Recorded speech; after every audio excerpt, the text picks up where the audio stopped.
Halo semuanya, perkenalkan, nama lengkap saya Febronia Karista Penebai dari Prodi Pendidikan Informatika semester 6 kelas B.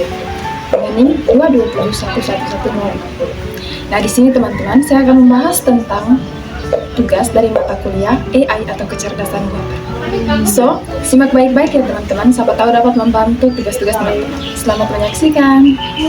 Jadi begini teman-teman, kecerdasan buatan itu tidak muncul begitu saja, tapi dibangun dari beberapa ilmu dasar yang saling mendukung. Nah, ada 5 fondasi penting yang jadi fondasi utama AI atau kecerdasan buatan. Yang pertama, filsafat. Di sini dia menyediakan dasar konseptual tentang pikiran, penalaran, dan pengetahuan, serta logika formal sebagai alat representasi dan inferensi. Yang kedua ada matematika. Di sini, dia memberikan kerangka teoritis yang kuat melalui logika, kalkulus, aljabar linear, probabilitas dan statistik, teori graf, dan optimasi untuk pemodelan dan algoritma. Yang ketiga ada ilmu komputer. Nah, di sini, dia menyediakan alat implementasi melalui struktur data, algoritma, bahasa pemrograman, arsitektur komputer, dan teori komputasi. Yang keempat ada neuroscience atau ilmu saraf. Nah, di sini dia menginspirasi pembangunan model AI, terutama jaringan saraf tiruan dan pembelajaran mendalam berdasarkan pemahaman tentang otak. Dan yang terakhir ada psikologi kognitif. Di sini, dia memberikan wawasan tentang proses berpikir, belajar, dan bahasa manusia untuk merancang sistem AI yang lebih intuitif dan meniru kemampuan kognitif. Selanjutnya, saya akan membahas soal nomor 2.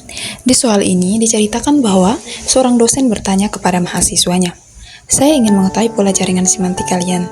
Apa yang kalian ketahui tentang kata burung?"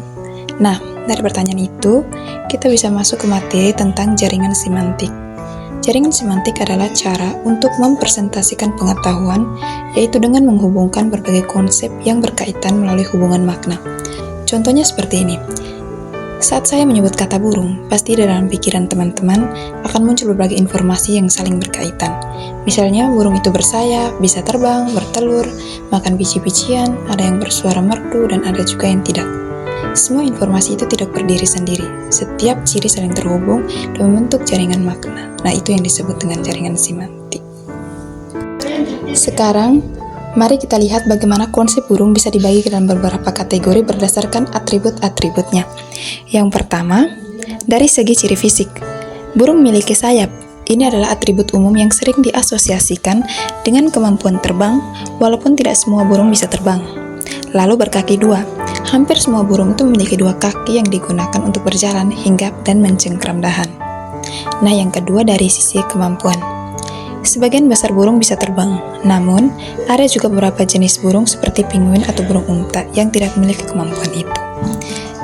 Selain itu, ada yang bisa berkicau dan ada yang tidak. Nah, selanjutnya ada dari cara berkembang biak. Semua burung bertelur. Ini adalah salah satu ciri dasar yang dimiliki oleh semua spesies burung. Nah, lalu ada juga kategori pola makan. Nah, teman-teman, di sini beberapa burung memakan biji-bijian, contohnya burung gereja. Ada yang makan buah-buahan seperti kutilang, merpati. Dan ada juga burung yang makan daging seperti elang dan burung hantu. Jadi, ketika kita membayangkan kata burung, sebenarnya kita sedang mengaktifkan banyak konsep yang saling berhubungan, mulai dari bentuk tubuh, kemampuan, cara berkembang biak, sampai jenis makanannya. Inilah yang disebut jaringan semantik. Dan dalam kecerdasan buatan, pendekatan seperti ini membantu sistem komputer untuk memahami arti sebuah kata secara lebih lengkap, tidak hanya satu makna saja, tapi seluruh atribut yang terkait. Oke teman-teman, yuk kita lihat dulu slide ini. Di sini kita bahas teknik forward reasoning atau penalaran maju. Artinya, kita mulai dari fakta yang sudah kita tahu, lalu langkah demi langkah kita ambil kesimpulan. Misalnya, pasien punya suhu 38 derajat, kita simpulkan dia demam. Lalu, pasien juga batuk, kita simpulkan batuk biasa. 2 gejala ini jadi dasar untuk kesimpulan selanjutnya. Nah, dari 2 kesimpulan tadi, kita lanjutkan. Demam dan batuk bisa jadi tanda influenza atau infeksi virus. Kalau ditambah batuk malam hari, makin kuat mengarah ke batuk region. Jadi teman-teman, forward reasoning itu seperti berjalan maju dari fakta ke kesimpulan akhir, logis dan bertahap. Nah, sekarang teman-teman kita masuk yang ke B. Kita balik prosesnya. Di teknik backward reasoning, Kita mulai dari kesimpulan dulu, baru kita cek apakah fakta-faktanya mendukung. Misalnya, kita ingin tahu, pasien benar tidak mengalami batuk rejan. Kita telusuri ke belakang, butuh bukti dia kena influenza dan batuk malam hari.